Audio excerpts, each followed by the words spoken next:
Ahoy! Welcome at the festival Bubbles of the 62nd Zlín Film Festival, in which we introduce you to this year's most sparkling, most charismatic guests of the festival edition 2022. And one of the absolutely most sparkling guests of the year, for sure, is Daniel Ehrenberg, whose film of which he is the producer. The film is called The Path. I saw it this morning in the Zlín Film Festival in a packed Congress Center with I don't know how many kids, but it was really impressive.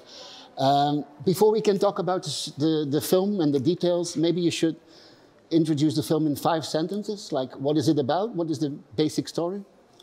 Yeah, the basic story is we call it a family adventure movie, which is actually historical because it's a story that takes place during the Second World War, and it's about a father and son who are stuck in southern France and try to get out to leave Europe because the father was a journalist in Berlin and he didn't write very nice things about the Nazis, so he's on the run. And they meet a refugee helper on the border to Spain, and it turns out it's a girl the same age as the son. And so the three set on this mission to get out of France into Spain.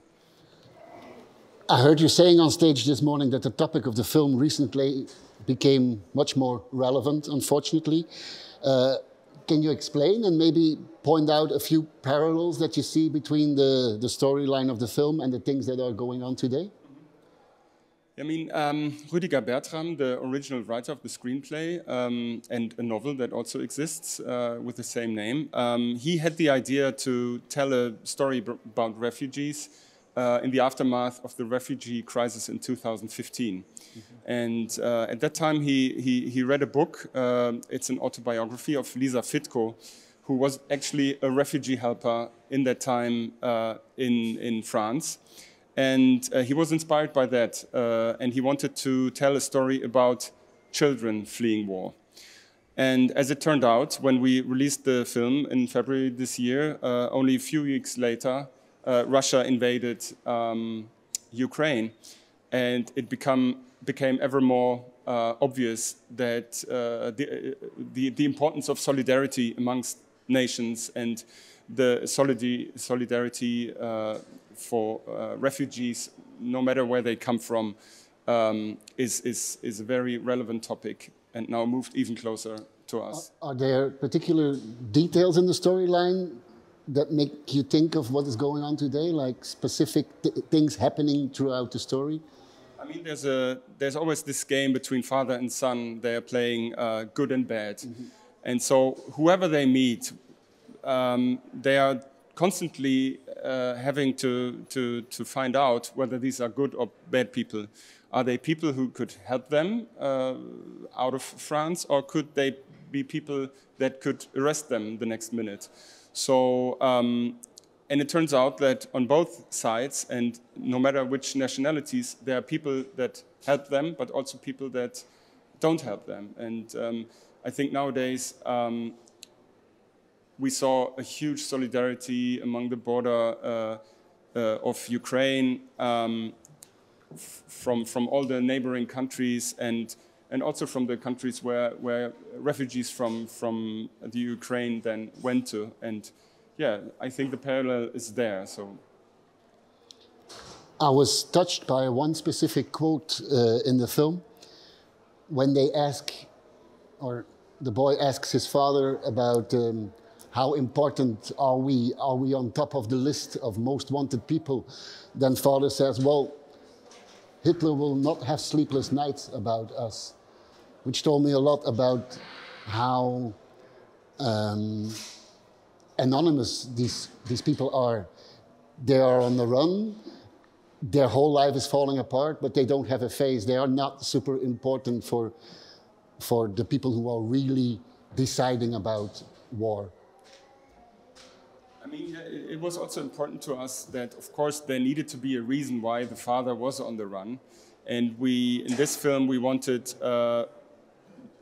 specifically not tell a story about Jewish people fleeing the war, because there have been a lot, and we just wanted to put light on intellectuals that had to leave Germany for the said reasons.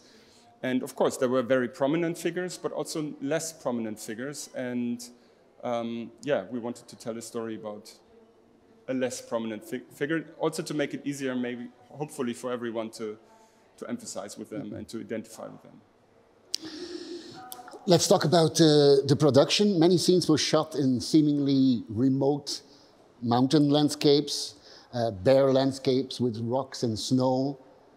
I don't know, maybe the highway was just next to it. We can't see it in the picture, but is it just an illusion, or did you really have to go up on top of the mountainsides to have your movie shot? And how exciting and how challenging were the circumstances under which it was shot? I mean, they were pretty challenging. Firstly, because we shot in summer 2020 in the middle of the pandemic. So that was exciting from the beginning. But then it turned out that we would have even more challenges with the weather in the mountains, because we thought, okay, coming from Germany, we will go to Spain, there will be nice weather, and we will have no problems with weather, of course, because that's the stereotype we Germans have about one of our most beloved holiday countries, Spain. But it turned out actually that we had a lot of challenges there. You saw the snow in the mountains. And when we went in March, before the pandemic, to see the locations, our DOP was very excited about the snow tops. And we asked, will they be there in September? And said, no, of course not, because the snow will melt latest in July and it won't come back before December.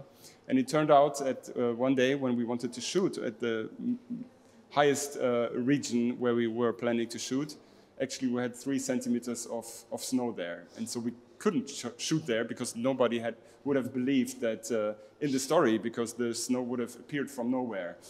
So we had to move to elsewhere and come back. But then we had this nice white mountaintops, but it was a challenge. And also during when the father gets arrested, you maybe saw that there was a lot of wind, and it looked like we had massive wind machines.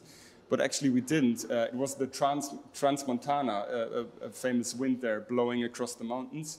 And we almost had to stop the shooting because it was so strong that we thought it might not be safe for the crew to shoot there. But actually it came down to our main actor, who said, no, it makes the situation even more tense. Please, let's try to shoot it here. And as it turned out, it was a brilliant idea, because it makes the situation of the arrest of the father even more tense. Yeah. Another very charming element in the film is a dog named Adi, not so efficiently named, turns out, in the story, but Adi is playing a significant role in the film. How was it to work with Adi? Actually, as our director Tobias Wiemann used to say, he was the most professional on set, because he did many movies before. And usually you say you don't want to shoot with children or dogs in a movie, because it always takes time and you have to rehearse a lot and to repeat a lot of scenes. But it turned out he was like our main actor, Julius, he said, he's like a robot. Like, he did exactly what he had to do. And yeah, it was absolutely no problem to shoot with him, and it was, yeah, brilliant. Your film was screened last night and this morning, both times in the Zlín Congress Center, which is a huge building, very glamorous. You were on stage looking over a crowd of at least 400 kids watching your movie. How did it make you feel? What is your impression of the Zlín audience? It made me feel great, because generally I have the feeling that children's for young audiences are not considered like on the same level like films for an adult audience. However, it is often much more complicated to shoot films for an adult for a young audience, because you can't shoot so long with them. And so I really like that. I have really the feeling here at the Zlín Film Festival that those films are treated equally, like on eye level with films for an adult, like how I know it from other festivals that are more for an adult audience. You bet they are. One last question. Zlín is city of shoes. Can you show the camera your shoes and maybe tell about why you're wearing these ones, because I really like them a lot. Congratulations. Thank you. Story about shoes? If I knew that they would get a pack shot, I would have maybe cleaned them before. But no, they're actually summer shoes, and I thought they would go along well with this suit. They do. Yeah, and they're from Spain actually, and we shot most of the film in Spain. So. Without me really planning that, that's also a parallel to the film. So congratulations on the shoes. Thank you. Congratulations on the film. Thanks. And congratulations on this interview. It was really nice to have you here. And we wish you very good luck with the pad. Thank you for having me. Thanks.